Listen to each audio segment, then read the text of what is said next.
Hello Gita, I'm Diana. Would like to introduce some Alexander principles to you. So would you show me how you would just sit down and stand up? Just in your way.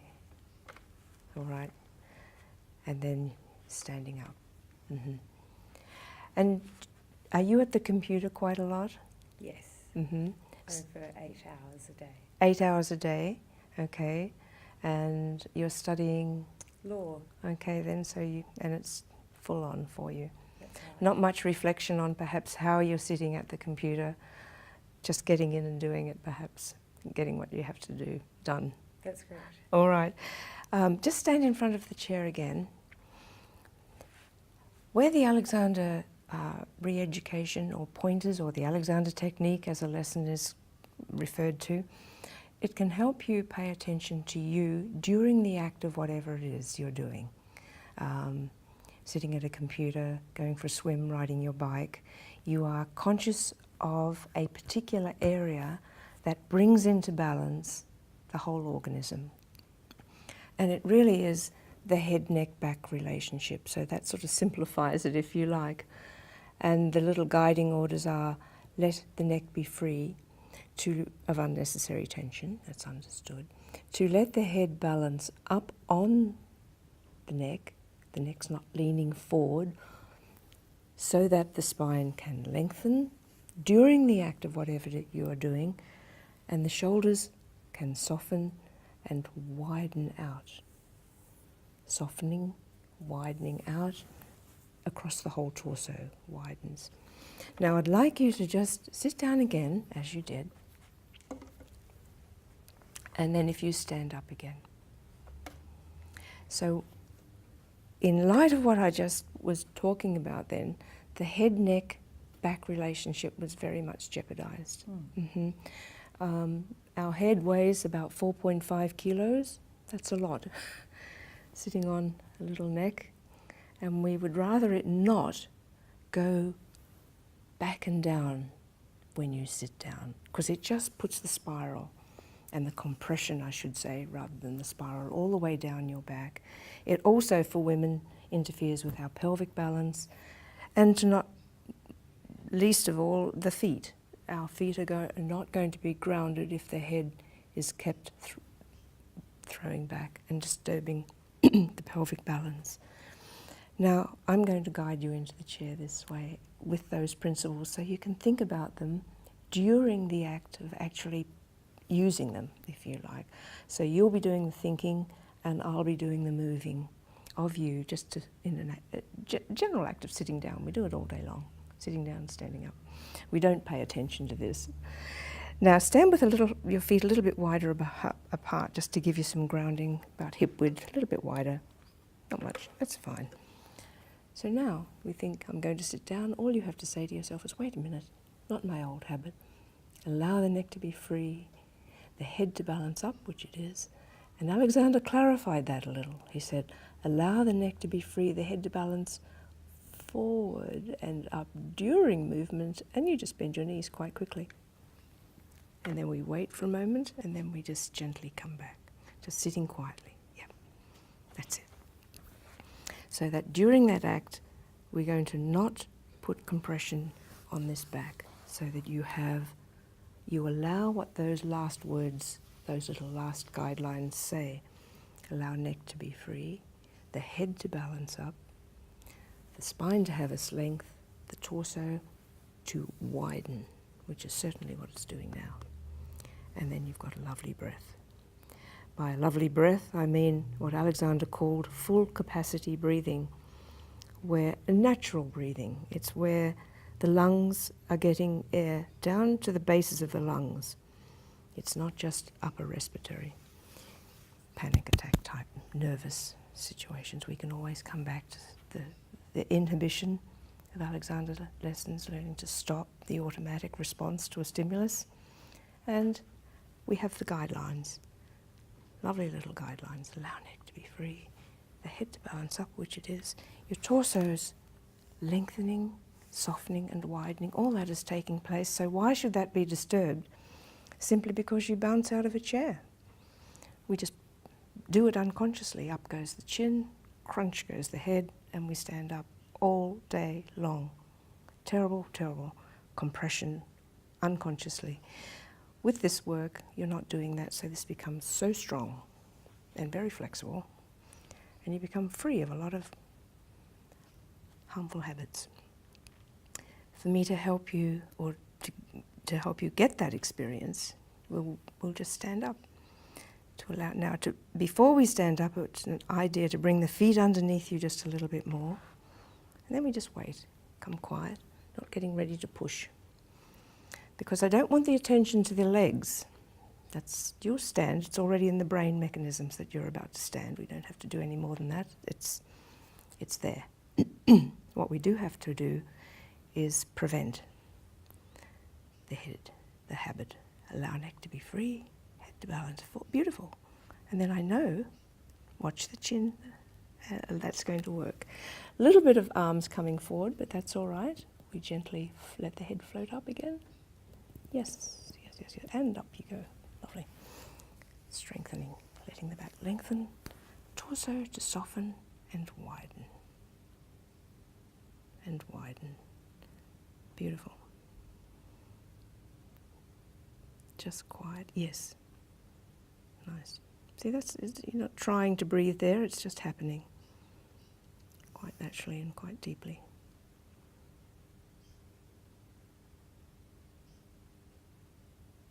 That's very nice. To sit down. It's not about sitting and standing, really. It's about looking after this. Neck is free, head balancing up. Let me move you.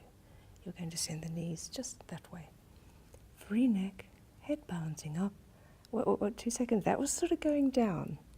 I want you to think like a kite. Your head's follow there's a little guiding direction in my hands.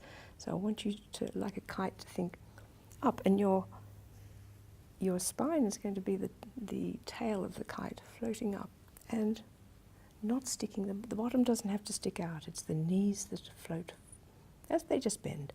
But neck free, head forward, and then you just bend your knees quite quickly. That's it.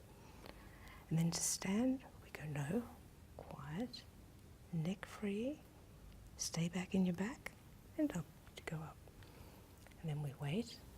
Soft legs, even if we just flash on all the areas, allowing neck to be free, head to balance up, letting the torso lengthen, soften, and widen, and widen.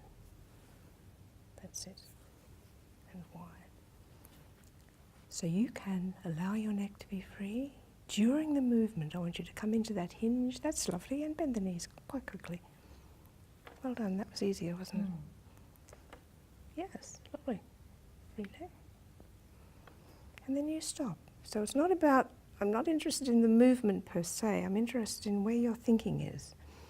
Letting the neck be free. I know the movement will be very much in balance if the thinking is there that links that.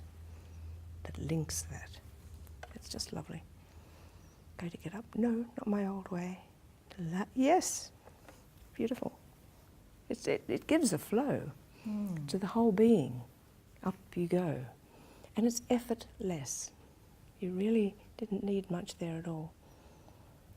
And to think I've not seen you before in all of this new experience is very good. Just cool. Quiet. Because it's going into the unknown when we come along for an Alexander lesson. You know, we're going away from our habit, and all of a sudden we're focusing on to this instrument. It's very important. So when you're cycling, when you're cooking, which is what you also enjoy, I believe, very important that you be very creative in how you're using your head, neck and your back. And hopefully, Alexander, this tiny little introduction will give you the real conscious awareness that yes, you can stop and say, wait a minute, that preparatory work of looking after you, just free neck, just free shoulders. When we hold the bicycle wheels, we don't have to clench, just in readiness, just enough. Neck free, shoulders free, arms free, hands just enough. And then when we do need to pull weeds out of a garden or what have you, you've got all the strength in the world because you've got a strong back as a result of letting neck be free, your head balance up. It's not a weak back because you're not compressing it when you move. To sit down, we go, wait, no, I'd like to flow up. I'm going to go up and just let the knees float. Beautiful. Free neck. And even if we were to experiment very interestingly with this atlanto-occipital joint, to look down at computers, and that's another thing that you're doing all the time, we can tend to drag the neck forward to look down, as in like that. Whereas you've got this hinge, this atlanto-occipital joint, right between the ears. If you put your index finger just below the earlobe, there's a little hollow in there. If you were to bore right through, not a particularly nice thought, but you'd meet the top vertebra of the neck, and the head, there's little condyles that the head floats on that, and that's where you can rock from to look all the way down to your keyboard and to type, and to look at your mobile phone as well if you just let that go. And yeah, so that's very viable to you, a very viable joint, without any compression on your sternum and pulling your arms down. You know, so it's allowing this lovely open chest, free neck. And then you can key. When you are at your computer, I would like to recommend that either use the back entirely, where you're resting up and against it. But if you're not using it entirely, please come away from it more than you are, that you're more to the front of the chair. The reason being, you've still got, you know, still got plenty of balance on that chair, but it allows you to be there and allows your back to widen more efficiently than when, if you were back further, you'd be leaning in. And it's that leaning in that allows the slump. Whereas here, you're quite solid. And you've got that solid base, which is really important, this sacral area, and particularly for women with our gynecological organs, this area must not be yanked in. Just yank that in for me. Very tight, and it's restricting the pelvis. So we want to have the pelvis beautifully balanced. What balances the pelvis is not going directly to the pelvis, but going to what's on top. And it's the head, neck, back relationship, which sits on top of the spine. And when there's a lovely flow there, the pelvis will swing into balance, and it'll be beautiful. You can bring your feet back maybe a wee bit, or wherever but that can be quite comfortable like that. Allowing neck to be free, shoulders to be free. Just let me take this arm. So no, don't give it. Quiet. Then we do both stop to just think up. Free neck, flowing up, and looking around. It's always very free hinge. And quiet. And when you go to move, think, wait a moment.